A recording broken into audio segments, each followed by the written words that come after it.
Hi, this is Danny Doyle, and welcome back to my Call of the Armor 0% Growths playthrough. And remember that Speedwing that I forgot to use? Let's just pretend I was saving it, because Clothilda is exactly one Speedwing away from being able to double the incredibly difficult boss right here, Urnnrrrrrinnnnnnggggggg. And with that, she is able to combine for a kill with Killian. We do have a little bit of item management that I want to take care of first, though. Where are you? Bardell. We're gonna sell his Master Seal.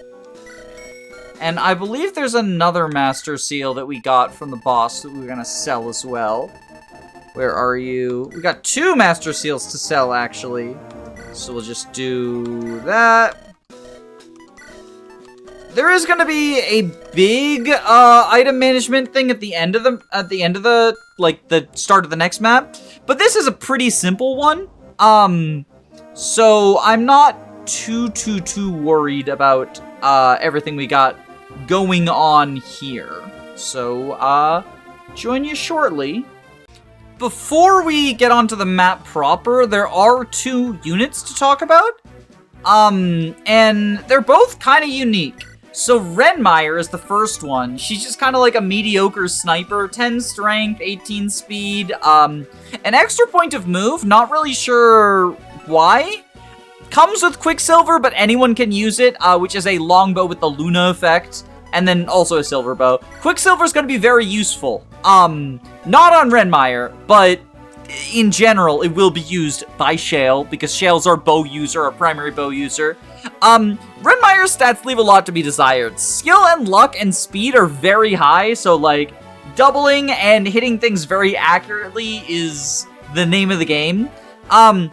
The more notable thing about Renmire, rather than just like being a fairly generic-ish sniper, you know, nothing really special going on in the stats department, is the recruitment. Because Renmire is here, but only temporarily, except for maybe permanently. There's an event tied to Renmire where you can get the black gem, which Renmire has been looking for.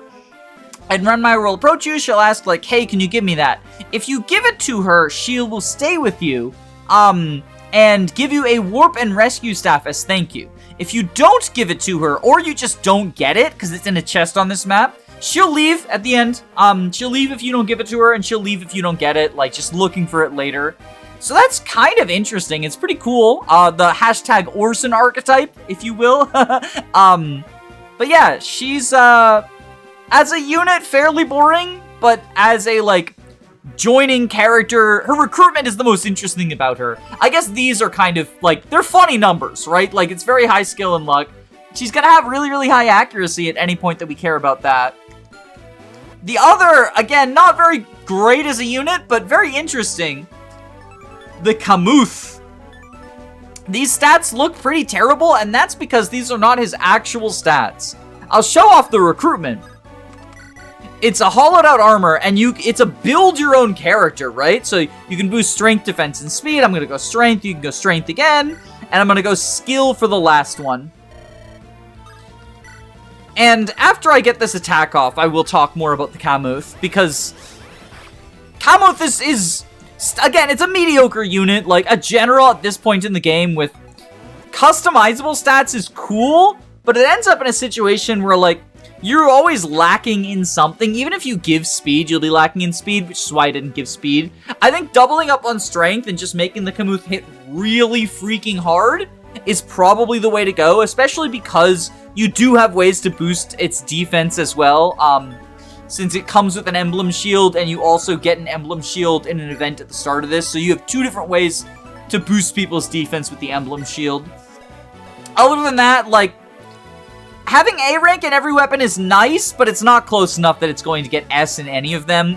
There's 3 maps left, including this one, so that's a little bit sad. I've never used the Kamuth after this map, but if you give the Kamuth plus strength, you could get the support as well. Do we actually? Fuck it. Kamuth support. The support is not needed. If you give the Kamuth plus strength twice, you can kill this guy and get the Brave Sword. Pretty spectacular, right? that's all there is to say. Like, what do you want me to say? Late game general who's, like, stats are always going to be lacking. I like the customizable unit aspect of it. I just wish that this was a unit that came earlier. Also, these are not special. It always has 0 growths. So that's, you know, kind of interesting. They're not very good units. They're not very good units. So this is a very controversial map. It has like a lot of shifting walls and stuff, where a lot of like every turn new stuff will happen and change things up from each other. And so a lot of people don't like it for that reason. And I've actually never had a problem with it, and that's because I've never actually stayed on this map past turn 1. My thing is, right, this is a, end of, like, this is the end of the game. I'm just gonna use Warp. There's no reason not to. And, we can pretty successfully get all of the side objectives we care about.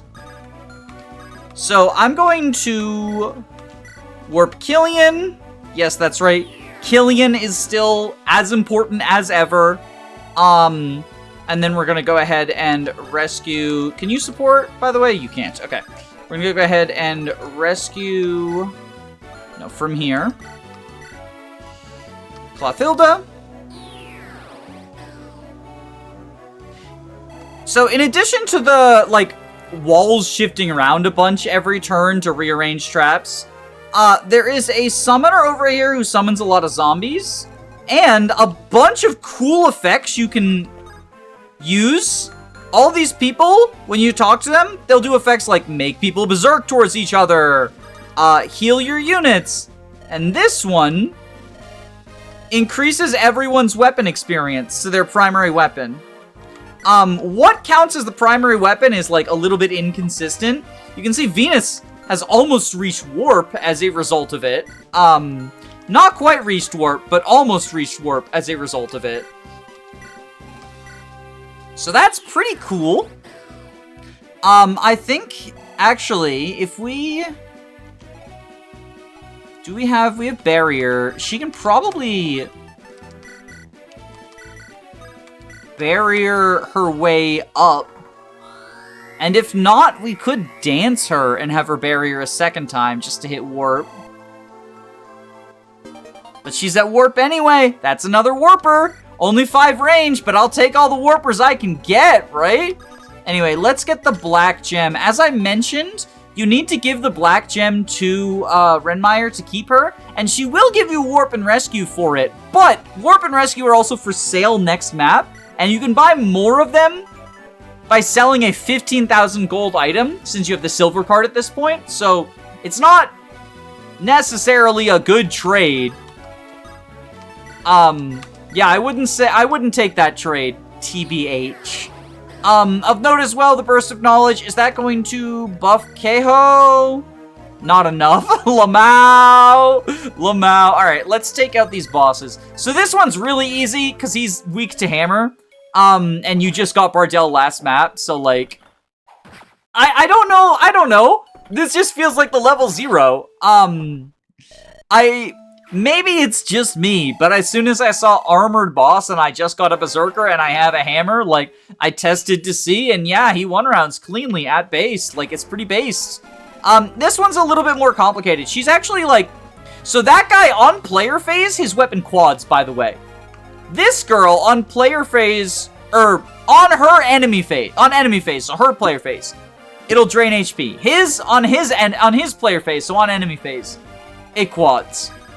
So I had to give Clothilda the Speedwing so that she doubles. And I have to hit both of these. And then Killian gets all of his stats boosted by 4 by the new weapon that we just got. And that actually allows him to double her as well, although he doesn't need to. Oh, also, how's their weapon rank? Yeah. they can use D-rank lances now, I guess. But yeah, that's that map taken care of. And then at the end, Randmeyer is going to ask for the gem, and I'm gonna tell her to leave. Because we get her inventory, so. Wait, I said no! I said no! Technical difficulties! That's okay. I'll replay the map. I'll just actually say no this time. I'll just actually say no this time. Fudge-a-rooney. So, fun fact, if you hit the B button, then it's considered to be yes. So you have to hit the A button and scroll through and hit no. But that's that. Join me next time for Eidolon. Bye-bye.